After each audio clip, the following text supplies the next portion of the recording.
Monsieur Kofi, pour terminer. Effectivement qu'il y a un peu trop de bidonvilles dans nos villes. Mais aujourd'hui, un autre constat, l'État n'a pas les moyens, effectivement, donc de déloger tout ce monde-là et de le reloger de façon décente. Ça va demander du temps. Oui, parce que déloger égale à reloger. Par contre, à travers donc, des opérations de restructuration urbaine, nous pouvons rendre justement ces quartiers-là moins précaires qu'ils ne sont. Qu'est-ce que ça veut dire avant qu'on en finisse? Ça veut dire tout simplement que l'État peut prendre donc sur lui d'aménager en termes d'assainissement des voies qui soient effectivement viables. Donc partir de l'existant et le rendre décent. Tout à fait, tout à fait. Et sécurisé. Et sécurisé. Et à partir de ce moment-là, effectivement, avec les réglementations qui sont en vigueur, pouvoir contrôler un tant soit peu l'autoconstruction qui se développe effectivement de façon inévitable sur ces quartiers-là. C'est une question d'encadrement.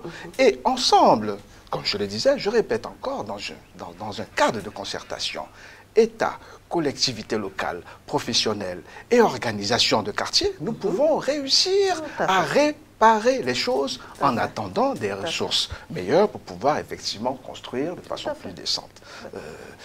Avec la concertation, on peut arriver à un certain nombre de choses. Et c'est à cela que j'invite effectivement tous les acteurs donc, du cadre bâti et du cadre urbain. Vous aurez fallu évidemment plus de temps pour aborder toutes les questions qui vous tiennent à cœur, mais si vous aviez un mot de la fin, durant toute cette articulation, nous avons évoqué cet habitat durable et cette mixité sociale.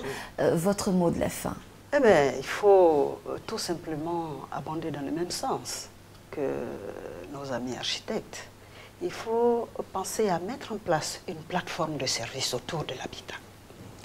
Une plateforme de services autour de l'habitat nous amènerait justement à mettre en place, avec les populations elles-mêmes, n'est-ce pas, des possibilités, des opportunités pour pouvoir se retrouver dans des syndics, comme je viens de le dire, dans des mutuelles, dans des coopératives de logement, et permettre aussi bien à l'État et aux différents acteurs d'encadrer ces populations.